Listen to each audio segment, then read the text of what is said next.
ወደነበረበት ለመመለስ የአማራን ትግል ወደ ኋላ አንድ ስቴፕ ለመመለስ የሚደረጉ ማንኛውንም ጋጋታና መታተሮች እናንተ ወደ ሀገራችሁ ስትገቡ ይህንን ክፍተት አጥባችሁ ወደ ተሻለ ምዕራፍ እንደምታሸጋግሩትም ተስፋ በማድረግ ነው። ሌላኛው የሁለገብ ትግልን ለማጠናከርም ሲባል የሁለገብ ትግልን ለማጠናከር ሲባል አንደኛው የትግል ተሳታፊነትን የትግል ተሳትፎን ለማብዛት የትግል ግንባርን ለማብዛት ጠላቶቻችን እረፍት ለመንሳት አንድነትን ለመፍጠር በግብና በዓላማ ለመታገል ታስቦ የሚደረግ የታድሶ ስልጠናና ከስልጠናው በኋላ ወደ ሀገራችሁ ስትገቡ የምትሰሩት ስራ መሆኑን መገንዘብ ይጠበቅብናል። ሌላ በትግሉ የታዩ ጥንካሬዎች አሉ። ከዚህ በፊት የነበሩ ጥንካሬዎች አሉ። ህዝባዊ ኃይል እንዲፈጠር ተደርጓል። ህዝባዊ አንድነት እንዲፈጠር ህዝባዊ አንድነት እንዲመጣ ትናንት በየቦታው ይቆረጥ ይገፋ ይሸማቀቅ በቋንቋው በእምነቱ ይሸማቀቅ የነበረውን ማህበረሰብ አንገቱን ቀና ሊያደርግ የሚችል ህዝባዊ አንድነት የተፈጠረበት ሁኔታ ተፈጥሯል። ይህንንም እናንተ ስትገቡ የበለጠ እንደምታጠናክሩት ተስፋ በማድረግ ነው። ሌላው እንግዲህ ጦርነት ውስጥ ስንገባ የባላንገራን ወይም ደግሞ የጠላትን አቅምና አካሄድ ጠንቅቆ በማወቅ ለሀገራችን ብሎ ለወረዳችን ነፃነት ለማስጠበቅ እናንተ አይነተኛ መፍትሄ ናችሁ ብሎን በማሰብ ጭምር ነው። ስለዚህ እናንተ በጠላት ማማለያ በቀላሉ የማትቀሸቡ በጠላት በተደገሰላችሁ ድግስ የማትገቡ ሆናችሁ በራሳችሁ እቅድ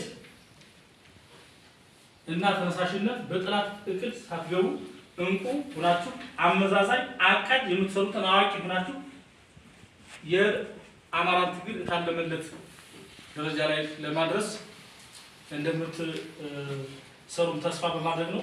ይህ ትግል ትናንትና በርካታ የህልውና አደጋ ደረጃዎችን ያሳለፈ ነው። እንግዲህ የህልውና አደጋ ደረጃዎች ሲባሉ የመጀመሪያው ራሱ የህልውና አደጋ ነው፣ በህይወት የመኖር የህልውና አደጋ ነው። ሁለተኛው የልሂቃን የህልውና አደጋ ነው። ሶስተኛው የኢኮኖሚ እንዲሁም የማህበራዊ የህልውና አደጋ ነው ማለት ነው። የልሂቃን የህልውና አደጋ ስንል እነዚህ መገለጫዎችን በትንሹ ለመንገር ያክል ነው። የልሂቃን የህልውና አደጋ ስንል ስለ ኢትዮጵያ ስለ አማራ ሰቆቃ፣ እርዛት፣ መፈናቀል የሚያስቡ ምሁራንን ነጥሎ ወይም ደግሞ ገደብ ሰጥቶ ምን ማድረግ ነው? ማጥቃት ማለት ነው። ለምሳሌ እንደ እናሳምነው ጽጌ ያሉትን እንደነ ኢንጂነር ስመኘው እንደዚህ አይነት ሰዎችን ነጥሎ ለአማራ የሚቆረቆሩትን የአማራን ክብር ዝቅ አድርጓል፣ ለምን ዝቅ ይላል የሚለው ከፍ ለማድረግ የሚታተሩ ሊቃንን ነጥሎ በማጥቃት የሚደረግ ሴራ ነው ማለት ነው። ሌላኛው የኢኮኖሚ የህልውና አደጋ ስንል አንድን የተወሰነን ማህበረሰብ ጄኖሳይድ ለመፈጸም ወይም ደግሞ ህልውና አደጋ ውስጥ ለማስገባት ሲባል ነጥሎ ለማስገባት ዘሮ ለማጥፋት ሲባል አገዛዙን በሚመቸው መንገድ የኢኮኖሚ ገደብ ማስቀመጥና እነዚህ የኢኮኖሚ የኛን ኢኮኖሚ ገደብ ሰጥቶ ለምሳሌ ባለሀብቶችን አካውንታቸው እንዳይንቀሳቀስ ባሉበት እንዲቀመጡ ፋብሪካዎች እንዳያቆሙ አድርጎ እኛ ተመረጥ ስራ አጠን በዚህ ፋብሪካ ውስጥ በዚህ ባለሀብቶች ውስጥ እንዳንቀጠር አይነተኛ ስራ እየሰሩብን ያለበት ሁኔታ አለ ነው። ይሄኛውን በአጭር ጊዜ ማዕቀፍ ውስጥ ምን ማድረግ አለብን? ለመቀልበስ የእናንተ ሚና አይነተኛ ነው ማለት ነው።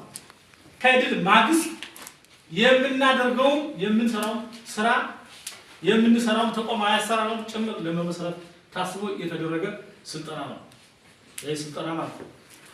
ስለዚህ ይሄ መሆኑን አውቃችሁ እናንተ ወጣት ኃይል ናችሁ፣ በአዲስ ጉልበት በአዲስ አእምሮ የተማራችሁ ናችሁ።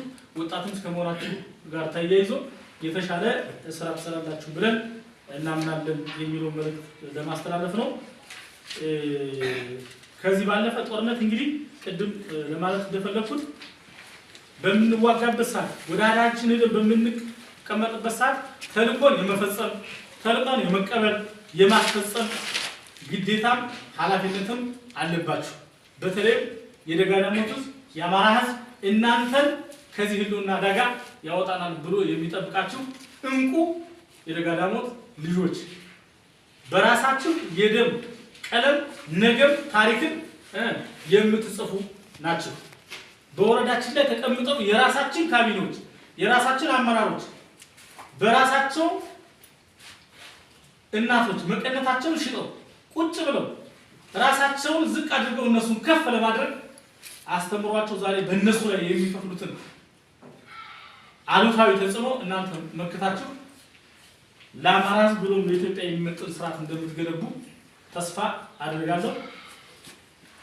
ወደ ሀገራችሁ በምትገቡበት ጊዜም የሚሰጣችሁን ግዳጅ በብቃትና በንቃት በጥራትና በአይነት እንደምትወጡ ተስፋ አድርጋለሁ። ይህንን መልእክት ለማስተላለፍ ነው። አመሰግናለሁ። ምናልባት ፖለቲካ አዘሮችን የፖለቲካ መምሪያ ሰፋ ባለመልኩ እናንተ ሊመጥን በሚችል ልክ በመናገር ሞክሯል፣ አብራርቶላችኋል። እኔ ከሱ የተለየ ብዛም የሚጨምረው ነገር አይኖረኝም። ከተቀመጥኩ ዘንዳ ግን የተወሰነ ነገር መነጋገሩ አይከፋምና የተወሰነ እንነጋገራለን። ምናልባት ፋኖ የሚለውን አንስቶ የፖለቲካ መምሪያው ከምን ቃል የተነሳ መሆኑን የት መድረስ እንዳለበት ትንታኔ ሰጥቶታል። ፋኖ የሚለውን ቃሉን ስናየው የአማርኛ ቃልም አይደለም የእንግሊዝኛ ቃልም አይደለም። ፋኖ የሚለው ቃሉ ትዕግዝ የረባ ቃል ነው። ትዕግስት ትንታኔ የተወሰደ ቃል ነው። ፈኖ ይላል፣ ላከ ይላል፣ ፋኖ ታለ ተላኪ ብሎ ይወስደዋል። ስለዚህ ፋኖ የሚለው ማንም ሳያስገድደው በራሱ አእምሮ በራሱ ሕሊና ለነጻነት የወጣ የነጻነት የተላከ የነጻነት ተላኪ ማለት ነው። ፋኖ ማለት ነው። ወደ ሀተታ ስንገባ ፋኖ ማለት ማንም ሳያስገድደው ለነጻነቱ የሚወጣ የነጻነቱ የተላከ ግላዊ ፍላጎታዊ ተላኪ ነው ካልን ሌሎችን ትንታኔ ስንሰጠው ደግሞ ፋኖ ለዚህ ለተበደለው ማህበረሰብ መብራት ነው የሚል ትንታኔ ሰጥተን ልናልፍ እንችላለን። እንዴት ነው የተበደለው ማህበረሰብ መብራት ሊሆን የሚችለው ካልን መብራት ልናይ በማንችልበት በጥቅጥቅ ጨለማ መብራት አብረተን ብርሃን አይተን እንድንራመድ የሚያደርግ አንድ ቁስ ነው። በተመሳሳይ ፋኖ ደግሞ በመንግስት እይታ አማራን ማጥፋትና አማራን መበደል አማራን መጨቆን የሚመራበትና የሚመራበት ህገ መንግስት የፈቀደ እስከሚመስል ድረስ የአማራ የተስፋ መብራቱን መንግስት ካጠፋበት የመኖር ተስፋውና የመኖር እድሉ የጠፋበት አማራን የነጻነትና የተስፋ መብራት የሚያበራው ይህ ወደ ትግል የተቀላቀለው ፋኖ ነው። ስለዚህ በአማራ ላይ ነጻነቱን አጥቶ የመኖር እድሉ ተነፍጎ ህገ መንግስቱ በእያንዳንዱ አንቀጽና በእያንዳንዱ ንዑስ አንቀጽ ደንግጎ ያስቀመጣቸው ድንጋጌዎች በሙሉ ተጥሰውበት የሚኖረው ማህበረሰብ አሁን ባለበት ህይወት በጨለማ ህይወት ከኖረ ነገ ሊያበራ የሚችለው ነገ ጧት ሊያበራ የሚችለው ይህ ትውልድ ነው። ታመንጋለህ። ስለዚህ ፋኖነት የአማራነት መብራት ነው ምንለው ለዛ ነው። ሁለተኛ ፋኖነት ጨው ነው ብለን ልንሰጠው እንችላለን። ትንታኔው ፋኖነት ጨው ነው። ለምን ነው ፋኖ ጨው የሆነው ብለን ስናይ ጨው እያንዳንዱ የሚሰሩ ነገሮች ቅመም ብታበዛበት፣ ዘይት ብታበዛበት፣ ቂቤ ብታበዛበት መጨረሻ ላይ መጨመር ያለበትን ጨው መጨመር ካልቻልክ ሊጣፍጥ አይችልም። ወጥ ሊጣፍጥ የሚችለው መጨረሻ ላይ ጨው ሲጨመርበት ነው። የአማራነት የኑሮ ዘይቤውን እንዳይጣፍጥ ሆኖ በመንግስት እይታ ተጨቁኖ የአማራነት ስብዕናው ህልውናው መብቱ ሁሉ ተረግጦና ተጨቁኖ የሚኖረው የአማራ ህይወት የአማራ ማህበረሰብ ህይወት ሊጣፍጥ የሚችለውና የሚያጣፍጠው ይህ ወጣት ወደ ትግሉ ዓለም ተቀላቅሎ ሲታገል ነው ያውቃል። ስለዚህ የአማራን የኑሮ ዘይቤ የሚያጣፍጠው ይህ የፋኖ ታጋይ ፋኖ ወጣታችን ነው። ሁለተኛ ጨው ያለው ለምንድን ነው ብለን ስናይ ጨው ቁስልን ያደርቃል ይላል ትንታኔ ሲያስቀምጠው። ልብ በሉ፣ ጨው ቁስልን ያደርቃል። አንድ ሰው እግሩ ወይም እጁ ቢቆስልበት ጨው ሲያደርግበት ይህ ቁስል ይደርቃል፣ ይድናል። ስለዚህ የተጨቆነው አማራ፣ የተበደለው አማራ፣ የተገፋው አማራ እንሆ ከተገፈፈው፣ ከተጎዳው፣ ከተበደለው ቁስሉ ሊደርቅ የሚችለው ይህ ፋኖ ትግሉን በተግባር ሲፈጽም ነው። ስለዚህ ሌሎችን ትንታኔ መስጠት እንችላለን። ይህን ለማድረግ ግን እነዚህ ሁሉ የፋኖነት የሀተታ ትርጓሜ ይሁኑ እንጂ ይህንን ትርጓሜና ሀተታ ልንላበስ የምንችለው በፋኖነት መስመር ስናልፍ ነው። ልብ በሉ።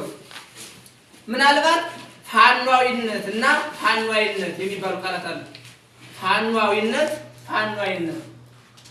ፋኗዊነት ማለት ፋኖነት ማለት ነው።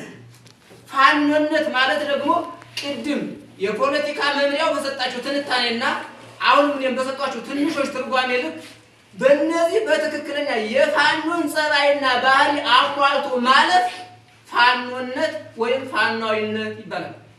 ፋኗዊነት ፋኗዊነት ማለት ደግሞ በመምሰል የፋኖን ተግባር አለመፈጸም፣ ግን ፋኖን መምሰል ባለባበስ፣ በአካሄድ፣ በአስተታጠቅ ፋኖን መምሰል ግን ፋኖን ሆኖ አለመገኘት ማለት ነው ፋኗዊነት ማለት። ምናልባት ይሄ ነገር እንዳይገጥመን ጥንቃቄ ልንወስድ ያስፈልጋል። ጥንቃቄ ልንወስድ ያስፈልጋል። ስለዚህ ወደዚህ መዋቅር ከገባን የፋኖነት ባህሪን ወይም የፋኗዊነት ባህሪን አሟልተን ልንራመድና ልንንቀሳቀስ ግድ ይላል። ይህ ካልሆነ ግን ቅድም የሰጠናቸው አተታዎች፣ ቅድም የሰጠናቸው ትንታኔዎች ውድቅ ይሆናሉ ማለት ነው። ውድቅ ይሆናሉ። ስለዚህ ማለፍ ያለብን ፋኗዊነት ወይም ፋኖነት በሚለው መስመር ውስጥ ብናልፍ ይገባል። እንግዲህ እናንተም እኛም ወደዚህ የትግል ሕይወት ስንቀላቀል ብዙ ጊዜ አማራው ተበድሎ ነው የተነሳን፣ አማራው ተጨቁኖ ነው የተነሳን እያልን ሁላችንም ስለዚህ ይሄ ከሆነ የአማራን መብት ለማስከበር ደግሞ እኛ ወጣቶች መነሳት አለብን ብለን ተነስተናል። በብዙ ቦታ ላይ በዓይን የሚታዩ በእጅ የሚዳሰሱ በደሎችን አማራው ተበድሏል። ይህ ሲባል ደግሞ መንግስት ላይ ባየው ኃይል አልበደልኩም፣ አማራን አልጨቆንኩትም ብሎ የሚሞግትበት የራሱ ምክንያት አለ። እኔ ግን ምናልባት እንደ መነሻ መንግስትን የምሞግትበት የራሴ ነጥብ አለ። ማሳያ ራሱ በሚመራውና በሚመራበት ህገ መንግስት በአንቀጽና በንዑስ አንቀጽ አስቀምጦ የመደራጀት መብት ይላል። የመደራጀት መብት አንዱም ደግሞ ራሱ በሚመራበትና በሚመራበት ህገ መንግስት ላይ ፒስ አሶሲዬሽን ኤንድ ፍሪደም ዲሞንስትሬሽን ኤንድ ዘ ራይት ኦፍ ፒኬሽን ይላል። በነፃ የመደራጀት በሰላም የመሰብሰብና ቅሬታ የማቅረብ መብት ብሎ ራሱ አስቀምጦታል በህገ መንግስቱ። ህዝቡን የሚመራበት ነው፣ እሱም የሚመራበት ህገ መንግስት ነው። ይህ በአንቀጽና በንዑስ አንቀጽ ተቀምጦ ግን አማራ እንደ አማራ ተበድለናል ብለው ተደራጅተው ሲጠይቁ ግን ተደራጅተው ጥያቄ ያቀረቡ ወንድሞችና እህቶች መብታቸው ተነፍጎ ለምን ጥያቄ ያቀረባችሁ ተብሎ ታግተዋል። ስለዚህ በህገ መንግስቱ የተቀመጠው የመደራጀት መብት እንደ አማራ የት ላይ ተከብሮ አየነው ነው ጥያቄ ነው ሞክተው በህገ መንግስቱ ሰላማዊ ሰልፍ የማድረግ መብት የሚለው ለአማራነት መቼ ተከብሮ አየነው ነው ጥያቄ አይደለም ይሄ በህገ መንግስቱ የተቀመጠው መብት ሆኖ ሊከበር ነው ጥያቄ የጠየቁ ወንድሞችና እህቶች ታግተው አይተናል እስኪ እናንሳ ክርስቲያን ታደለን መንግስት ወንጀለኛ ነው ብሎ ሊያስርበት የቻለ የወንጀለኛ ማሳያ ነጥብ አለው ወይ መንግስት ክርስቲያን ታደለን ሲያስርኮ ስለ ሀገሪቱ ጉዳይ ለመወያየት ስብሰባ አቋቁሞ ስብሰባ ተሰብስበው ስብሰባ ደግሞ የችግር መፍቻ ቁልፍ ነው ችግርን የምንነጋገርበት መድረክ ነው በሚል ሳሌ በምንመራትና በምትመራት ሀገር ላይ እርስ በርስ እየተጨፋጨፍን ነው እንዴት ነው ልናስተካክል የምንችለው የሚል ጥያቄ በመጠየቁ ብቻ ግን ክርስቲያን ታደለ ተንክቷል ስለዚህ የመጠየቅ መብት እንዳማራ ተከሩምና ሄቱ ነው ኮርኩኝ ሄት ጋር ኮርኩኝ ስለዚህ ለትግል የተነሳለባቸው ነጥቦች የእንቆቅልሽ ጨዋታ አይደሉም መሬት ላይ የተቀመጡ እውነታን ያዙ እውነታን የተጎናጸፉ ነገሮች ስለሆኑ እነዚህ ነገሮች ደግሞ በንግግር መፍታት ስላልቻለ አማራ እንደ አማራ በአንድ ገመድ ተገምዶ ለትግል ተነስቷል የሚያስካደም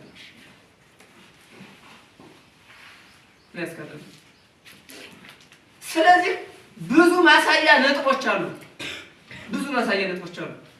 ይሄንን ሁሉ በአማራ ህዝብ ላይ ህገ መንግስቱ የፈቀደው እስከሚመስል ድረስ አይኑን ያፈጠጠ ጭፍጨፍ አድርጓል አይኑን ያፈጠጠ በደልን በድሏል ለምን ብለን ስንጠይቀው ደግሞ ለምን ጠየቃችሁ እያለ ሰራተኛው ስለዚህ አፈሙዝ አማራጭ አድርገን ዘናልኛ ይሄንን ስናደርግ ደግሞኛ ወደዚህ ትግል ስንቀላቀል አማራ መበደሉን ካወቅን አማራ መጨቆኑን ካወቅንና አውቀን ወደዚህ ትግል ስንገባ የትግል ማዶ መራመድና ደጋዳሞት ላይ ብቻ መግጠም መማረክን ብቻ ሳይሆን ትግሉን ማዶ ማሻገር እንዳለብን አእምሯችን ሊያምድ ግድ ይላል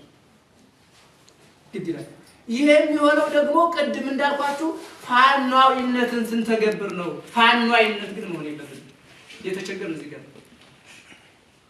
በስሜት የምንነዳዎች ብዙ ነን በስሜት የምናሸበሽቦች ብዙ ነን በስሜት የምንሰለፎች ብዙ ነን በኋላ ግን ባሰብነው ልክ ሳይሆን ችግሮች ሲገጥሙን ግን መልሰን ወደ ኋላ ላግ የምናደርጋቸው ነገሮች ዋጋ አስከፍለውናል ስለዚህ ተዛሬው ሰዓት ጀምሮ ወደዚህ ትግሉ ስንቀላቀል ቆራጦች ሆነን ትግሉ ማዶ መሻገር አለበት የአማራ የህልውና መብቱ እንዳይኖር የሚገደል ከሆነ እንዳይኖር የሚጨፈጨፍ ከሆነ የመኖር መብቱን ለማስከበር እና ደግሞ እኛም የመኖር መብታችንን ለማስከበር ዛሬ ቆራጦች ሆነን እስከ መጨረሻው ድረስ ልንገሰግስ ግድ ይላል ካልሆነ ግን ጀማሪዎች ከሆነ እሱ ሌላ ነገር ነው ስለዚህ ማዶ ልናሻገረው ግድ ይላል ማዶ ለማሻገር ምን ማድረግ አለብን ብለን ስናይ የመጀመሪያው የሚሆነው የማህበረሰቡን ትውፊት ጠብቀን ልንራመድ ግድ ይላል በደንብ አስመሩበት የማህበረሰቡን ትውፊት እኛ እየታገልን ያለ በማህበረሰብ ውስጥ ሆነን ነው በማህበረሰብ እቅፍ ውስጥ ሆነን ነው በማህበረሰብ ጥላ ውስጥ ሆነን ነው በማህበረሰቡ ጥላ ውስጥ ሆነን የምንታገል ከሆነ ስንታገል የማህበረሰቡን ትውፊት እየጠበቅን መሆን አለበት የማህበረሰቡን መብት እያስከበርን መሆን አለበት የማህበረሰቡን መብት እያከበርን መሆን አለበት ከዚያ ውጭ ግን የፋኖነት ስም ስለተሰጠን ብቻ ከማህበረሰብ ጋር በሰጣ ገባ እየገጠምን ማህበረሰቡ የሚያከብራቸውን ትውፊቶች እየጣስን ግን ማህበረ መሻገር አይቻልም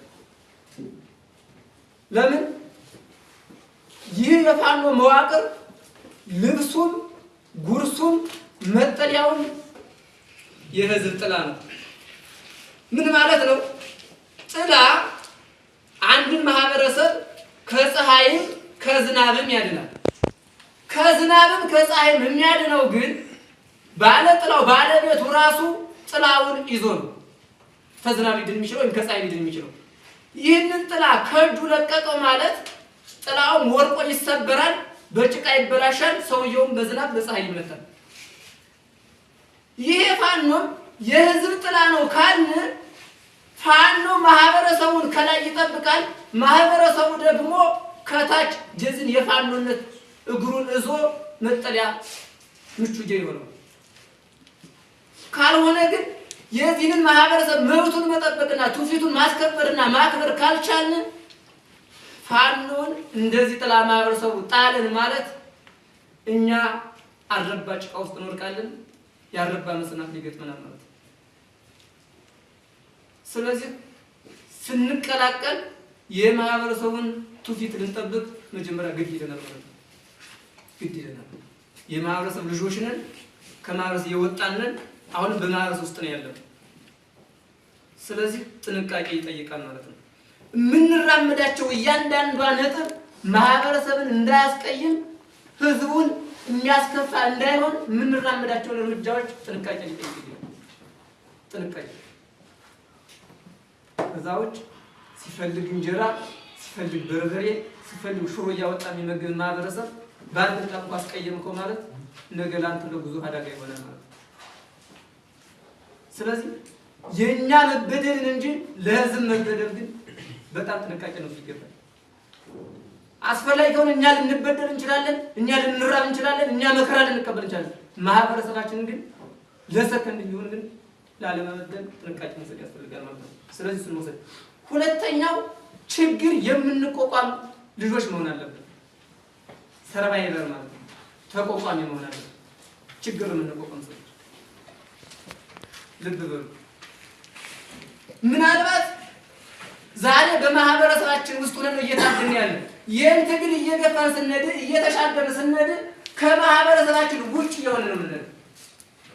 ስለዚህ ደሞዝ የለህም፣ ደሞዝ የለኝም፣ ደሞዝ እንደሌለ ካመንክና ደሞዝ እንደሌለ ካመንኩኝ ነገ ከነገ በስቲያ ታላቅ ችግር ሊገጥመኝ ይችላል ብለህ ያንን ችግር ልትቋቋም እንደምትችል አምነህ ከዛ በሽሩ የምናደርጋቸው ነገሮች ለኛ እርምጃ ማድረግ ናቸው።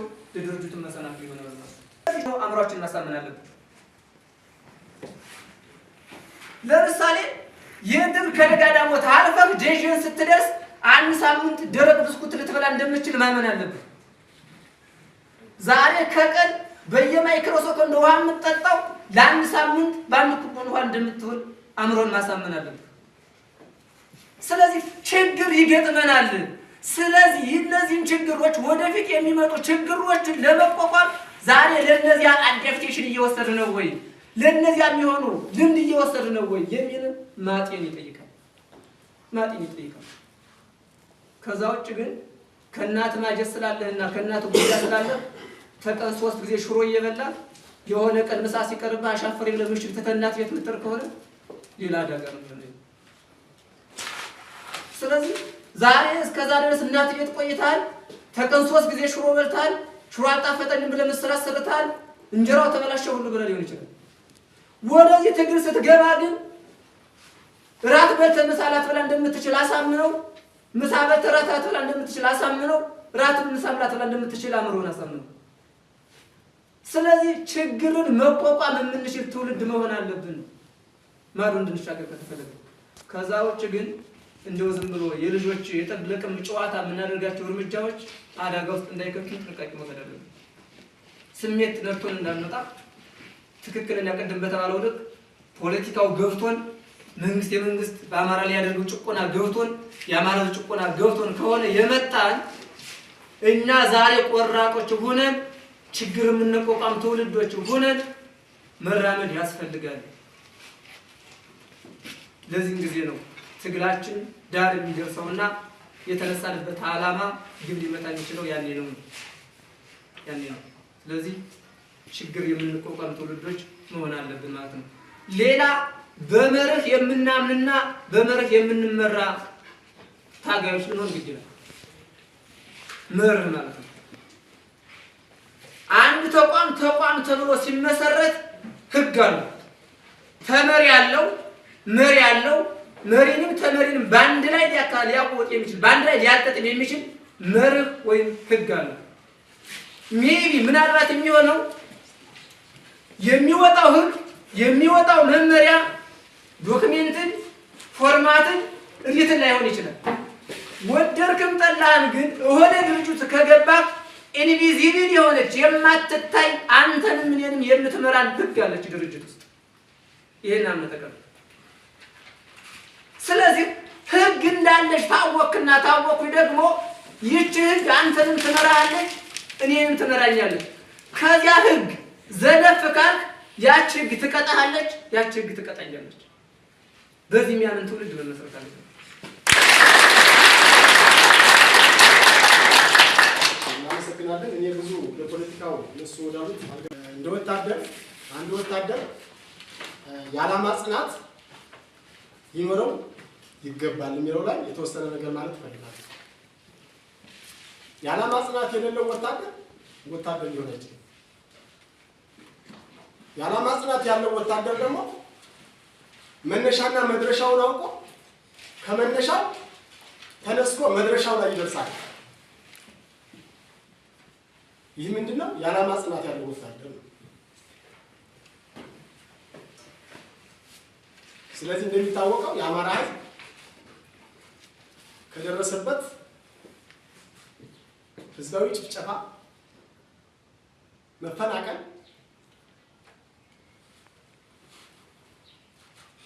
ግድያ፣ ሀብት ንብረት መዘረፍ ከዚህ ተገፍቶ የሚያደርገው አማራጭ ሲያጣ ተገዶ ሳይፈልግ ተገዶ ወደዚህ ትግል እንዲገባ ተደርጓል። ቅድም ሲሉት የነበረውን ነገር ጥልቅ ብዬ ባልገባበትም ላይቱን ማለት ስለምፈልግ እንዳላችሁት አማራ አገሪቱን ወደ እድገት ጎዳና የመራ አማራ ነው። በታሪክም እንደሚታወቀው ወንድሞቻችንን፣ አባቶቻችንን፣ እህቶቻችንን፣ ህፃናትን ሳይቀር ይሄው እየጨፈጨፈን አለበት ደረጃ ላይ ደርሰናል። ምን አለ እስኪ አሁን እዚህ መሀል ሀገር ላይ ህግ አለ ብሎ ካለ የብልጽግና መንግስት ላይ ብሎ ካለ የሀገር መከላከያ እኮ የሀገርን ዳር ድንበር የኢትዮጵያን ዳር ድንበር ነው የሚጠብቀው። ልብሱን ሁላ በጣም የምናከብረው የነበረ ከምንም በላይ የሀገር አለኝታችን ነው የምንለውን የሀገር መከላከያ ወንድሞቻችን ናቸው። እነሱ ማለት ሀገር የሚጠብቁ ናቸው። በሴራ ምስጢሩን ሳያውቁ ሀገር ቤት አምጥቶ አስገባቸው። አያችሁ መራራ ነው። ወታደር መሆን መራራ ነው። አልጋ ባልጋ ላይሆን ይችላል። ውድ ህይወትን ደግሞ ለማትረፍ ደግሞ ህዝብን ለማትረፍ ደግሞ በዚህ የእድሜ ክልል በመገኘታችን ህዝባችን ሲጨፈጨፍ ዝም ብለን የምናይበት አግባብ አይኖርም። ነገ እንቀጥላለን፣ ዛሬ እንቀጥላለን።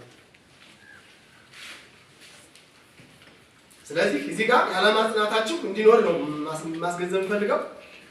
ከዚያ ባሻገር አደረጃጀት፣ መደራጀት እንግዲህ መደራጀት ማለት አንድና ሁለትና ከዚያ በላይ የሆኑ ግለሰቦች በአንድ ላይ ሆነው የሚሰሩት ስራ ማለት ነው። ስለዚህ አንድ ከሆነ ከተደራጀ እንደ አማራ አንዱ ለሆዱ የሚያስብ አንዱ ለስርቆ የሚያስብ አንዱ ደግሞ ለትግል የሚያስብ ብቻ ሳይሆን ዓላማችን ለትግል ብቻ ሆኖ በድርጅት ተደራጅተን ይህን የደረሰብን ሰቆቃ መመከት መቻል ያስፈልጋል።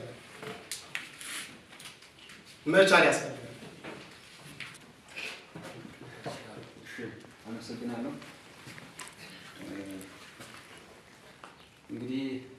በመጀመሪያ እንኳን ወደ ጀግናው የአማራ ፋኖ በጎጃም ሁለተኛ ክፍለ ጦር ደጋዳሞት ብርጌድ አባልነት ተቀላቀላችሁ እላለሁ።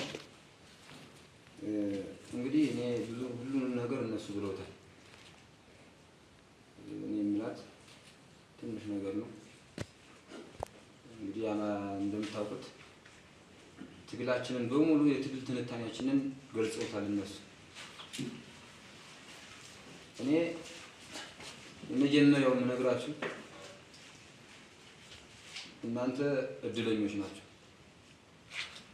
ደጋዳሞት ብርጌድ የብዙ ብርጌዶች ተምሳሌት፣ የብዙ እዞች ተምሳሌት እንዲሁም ለዓለም ተምሳሌት የሆነ ብርጌድ ነው። ያንን የሆነው ግን ዛሬ ላይ ከጋንታ እስከ እዝ ድረስ እንድንደራጅ የደረስንበት ብዙ ውጣ ውረዶች፣ ብዙ ችግሮች፣ ስቃይና መከራ አልፈን ዛሬ ላይ ግን እዚህ ብርጌዳችን ላይ ብቻ እንኳን ስገልጽላችሁ 3 ሻለቃ እስከ ብርጌድ ቃኝ አደረጃጀት ፈጥረን ህግና ደንብ ሰንሰል ዘርግተን ተቀመጥንበት ደረጃ ላይ እናንተ በመቀላቀላችሁ ከምንም በላይ እድለኛ ናችሁ። ሌላው እንግዲህ ደጋዳሞት ብርጌድ እንደናንተ የለበሳትን ልብስ ይዞ ወደ አዱ ይቀላቀላል። በሳምንቱ በሁለት ሳምንቱ ግን ተቀብሎ ይታጠቃል፣ ያስታጥቃል።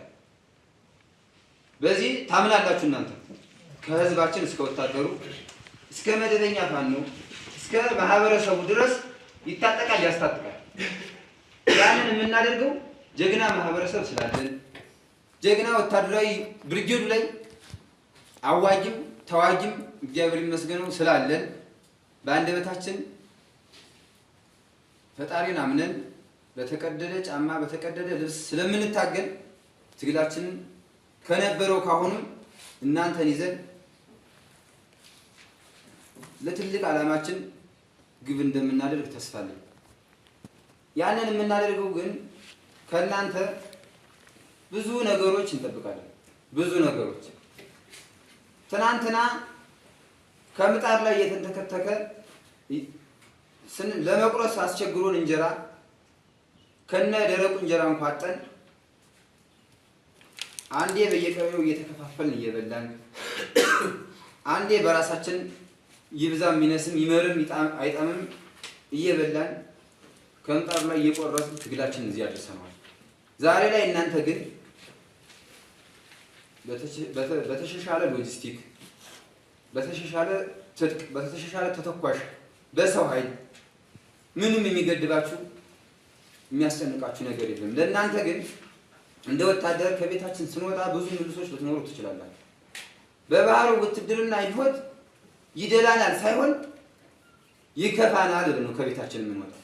ይከፋናል። ለቆምንለት ዓላማ እኛ ተበድለን ተከፍተን ዓላማችንን ግን ከፊት አስቀድመን በጥሩ ሁኔታ ግብ እናደርሳለን ብለን ነው ከቤታችን መጀመሪያ የምንወጣው።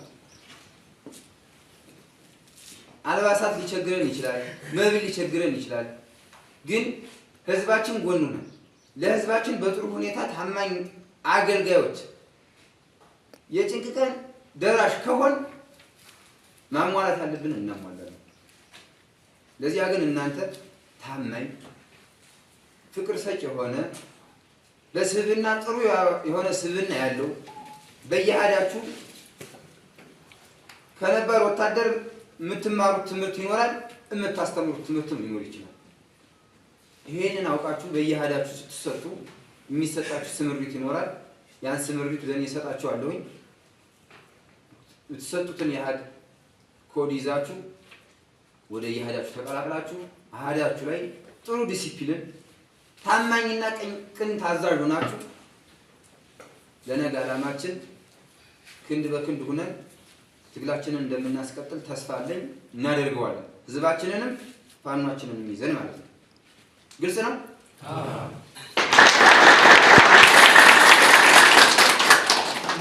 የቤኒሻንጉል የጋምቤላና የሌሎችም ብሔር ተወላጅ ዛሬ በአማራ ላይ የታወጀው የዘር ማጥፋት ዘመቻ ነገ በእናንተ ላይ እንደሚደርስ አውቃችሁ ኢትዮጵያን የሚመጥን ስርዓት መገንባት በምናደርገው ርብርብ የድርሻችሁን እንድትወጡ አድራያል።